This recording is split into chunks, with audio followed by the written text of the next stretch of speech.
की गारंटी है। और यह क्रांति अगर कामयाब होती है तो आप कह सकते हैं कि भारत दुनिया के किसी भी देश से एक अग्रणी भूमिका में होगी और भारत ऊर्जा के क्षेत्र में एक हब बनने वाला होगा, भारत एक्सपोर्टर होगा। और ये बात जब प्राइम मिनिस्टर कहते हैं कि हम 2040 की बात वो कहते हैं, विकसित भारत की बात कहते हैं, इकोनॉमी में सेकंड थर्ड की बात करते हैं, तो इसकी संकल्पना को पूरा करते हुए आज ये पीएम का रोड शो है कि जब वो कहते हैं कि हम 5वें नंबर से तीसरे नंबर पर और दूसरे नंबर पर आएंगे, तो वो सिर्फ नारा नहीं होता है, उसमें एक संकल्पना होती है जो पीएम के रोड शो में देख रहे हैं। और ये ग्रीन एनर्जी का और हाइड्रोजन एनर्जी का जो बड़ा प्रोजेक्ट लग रहा है विशाखापट्टनम में, आप कह सकते हैं कि भारत की तस्वीर बदलने वाला है। बिल्कुल, ये तस्वीर बदलने वाली है। और इस परियोजना के साथ साथ कुछ और भी बड़ी परियोजनाएं हैं जो रेलवे और सड़क से जुड़ी हुई परियोजनाएं, उस पर भी कुछ बात और कुछ ज्यादा जानकारी लेते हैं नीरज से। नीरज, करीब करीब 19,500 करोड़ रुपए की ये सड़क और रेलवे की परियोजनाएं हैं, ये कितनी अहम है, कितनी इससे विशाखापट्टनम और आसपास और आंध्र प्रदेश को इससे फायदा होने वाला है? नीरज, देखिए बिल्कुल लालचंद जी, बहुत अहम है, लेकिन मैं विनोद जी की बात को थोड़ा सा आगे बढ़ा दूं, क्योंकि आप देखे हैं लालचंद कि दुनिया में जो भी पावरफुल कंट्री है वो सबसे, अगर उनके पास जो कह सकते हैं कि हम ईंधन या एनर्जी है, उसका सबसे महत्वपूर्ण रोल होता है। और आप आज हम अपने ईंधन के लिए तमाम दुनिया के देशों पर निर्भर हैं। और जिस तरह की कोशिशें प्रधानमंत्री ने की है कि हम धीरे धीरे अपने निर्यात को घटाएंगे, और जब निर्यात घटेगा तो हम खुद एनर्जी के मामले में आत्मनिर्भर रहेंगे। और जब हमारे पास एनर्जी रहेगी तो निश्चित तौर पर हमको आगे काम चलाने में बहुत ज्यादा जो परेशानियां हैं वो नहीं आएंगी। यही कारण है कि 2030 तक ये लक्ष्य रखकर प्रधानमंत्री ने इस जो प्रोजेक्ट है उसकी जो शुरुआत है वो की है, ताकि 500 गीगावाट के उस लक्ष्य को हम प्राप्त कर सकें। दूसरी सबसे बड़ी बात है, आप देखें कि इस तमाम परियोजनाओं में एक महत्वपूर्ण परियोजना लाल जी ये भी है कि यहाँ पर जो तिरुपति जिला है, तिरुपति जिले में इंडस्ट्रियल स्मार्ट सिटी है, उसका भी जो शुरुआत है वो प्रधानमंत्री करने जा रहे हैं। और ये एक हिस्सा है बेंगलुरु और चेन्नई जो कॉरिडोर है, इंडस्ट्रियल कॉरिडोर है, उसका एक हिस्सा है। और जब ये हिस्सा मूर्त रूप में आएगा तो निश्चित तौर पर आंध्र प्रदेश के लोगों को उसका लाभ भी मिलेगा कि किस तरीके से जो उद्योग नगरी से जुड़े जो लोग हैं उनको बुनियादी सुविधाएं एक जगह मिलेंगी, तमाम तरह के नियम कानूनों से उन्हें मुक्ति मिलेगी और तेजी के साथ भारत के विकास में वो अपना जो योगदान है वो दे सकते हैं। इसके साथ साथ ही एक बड़ा और महत्वपूर्ण प्रोजेक्ट है कि जो औषधि पार्क है, जो बल्क औषधि पार्क है, एक बड़ा औषधि पार्क बनाया जा रहा है आंध्र प्रदेश के अंदर, खासतौर से विशाखापट्टनम से थोड़ी सी दूर पर वो मौजूद है। और उसकी खासियत लाल जी ये रहेगी कि आप देखें कि आने वाले समय में हमारे देश के जो लोग हैं, गरीब लोग हैं, उनको किफायती जो दवा है वो मिल सके, सस्ते दरों पर दवाएं मिल सके, बढ़िया बढ़िया जो इनोवेशन है वो हो सके। और इसके अलावा क्योंकि साउथ सबको पता है कि मेडिकल के क्षेत्र में साउथ का एक बड़ा नाम है, और यहाँ पर अगर औद्योगिक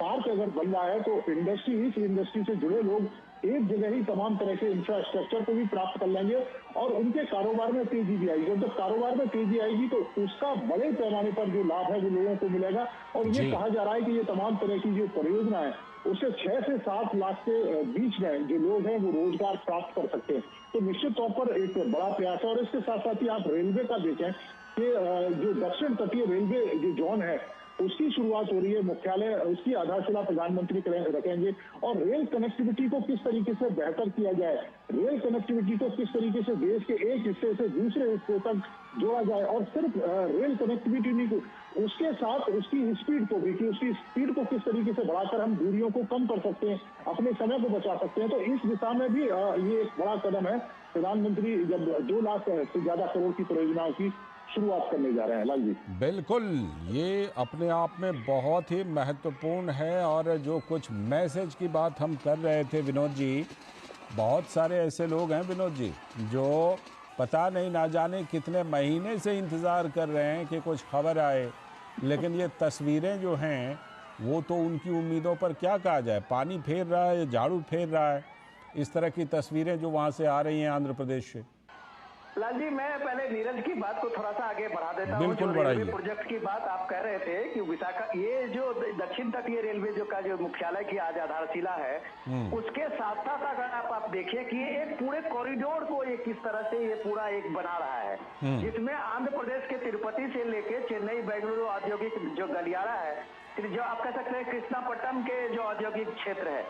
उसके साथ में ये पूरा का एक गलियारा होगा जो एक डेवलपमेंट का एक चेन बनाता है पूरे साउथ में 3-4 स्टेट में। और ये एक क्रांतिकारी आप कह सकते हैं, इसलिए कि ट्रांसपोर्टेशन से लेके और वहां के जो औद्योगिक इंडस्ट्रियल डेवलपमेंट है उसको लेके एक बड़ा एक तरह से आप उसका ट्रांसपोर्टेशन का एक लोड लेने वाला है ये पूरा कॉरिडोर जो ये बन रहा है। तो वो डेवलपमेंट आप इस तरह से देखेंगे कि साउथ के उन इलाकों में जहां डेवलपमेंट की बातें अभी तक नहीं हो रही थी, उस इलाके में इस कॉरिडोर ने डेवलपमेंट को पहुंचा दिया है, घर तक पहुंचा दिया है। तो जब आप पॉलिटिक्स की बात करते हैं लाल जी, तो ये बात हमको समझनी चाहिए कि चाहे वो कितने भी मुद्दे,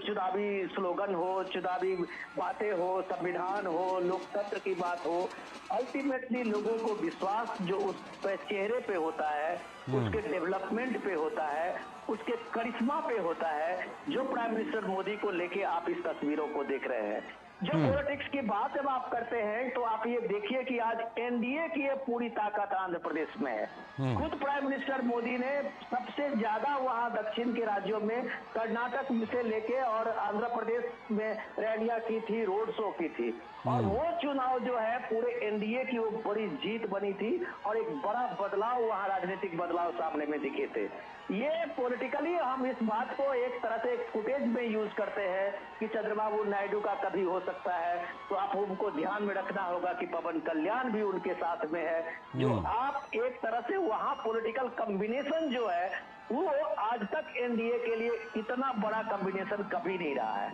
और ये कॉम्बिनेशन बताता है कि ये डेवलपमेंट पूरे दक्षिण के भारत के और राज्यों के लिए एक बड़ा मैसेज है कि अगर डेवलपमेंट है तो उसके लिए डबल इंजन है, अगर डेवलपमेंट है तो उसके लिए एक परिकल्पना और संकल्पना है, अगर डेवलपमेंट है तो सिर्फ चुनावी वादे और चुनावी तिक्रम से बात नहीं होती है, एक ठोस इंफ्रास्ट्रक्चर बनाना पड़ता है। जो ठोस इंफ्रास्ट्रक्चर के आज प्राइम मिनिस्टर मोदी अपने एनडीए के ये तीसरे टर्म के में ये रखने जा रहे हैं आंध्र प्रदेश से, और ये नए साल की नई शुरुआत में ये देश के लिए भी एक बड़ा मैसेज है कि यहाँ सिर्फ नारों से बात नहीं होती है, ये जमीन पे उसकी सच्चाई भी लोगों को रूबरू कराया जाता है। और ये रूबरू प्राइम मिनिस्टर मोदी आज जो रोड शो में देख रहे हैं, हजारों हजार के तादाद में जो दोनों साइड में खड़े हुए लोगों को आप देख रहे हैं अभिवादन करते हुए, वो एक संकेत है लोगों की तरफ से, अभिवादन है इस तरह से कि प्राइम मिनिस्टर मोदी का वो करिश्मा है कि आज आप विशाखापट्टनम में लोगों के सामने में देख रहे हैं कि इतने बड़े प्रोजेक्ट से जो पूरे इलाके का नहीं पूरे देश में एक नए बदलाव की किरण हम लोगों के सामने में दिखेगा कुछ ही वर्षों के बाद। ये उम्मीद भारत को एस्पिरेशन से भर देता है और यही एस्पिरेशनल इंडिया है। बिल्कुल, ये जो बिल्कुल भारत को जो उम्मीद है उस उम्मीद को पूरा करने का काम कर रहे हैं प्रधानमंत्री नरेंद्र मोदी। नीरज, जो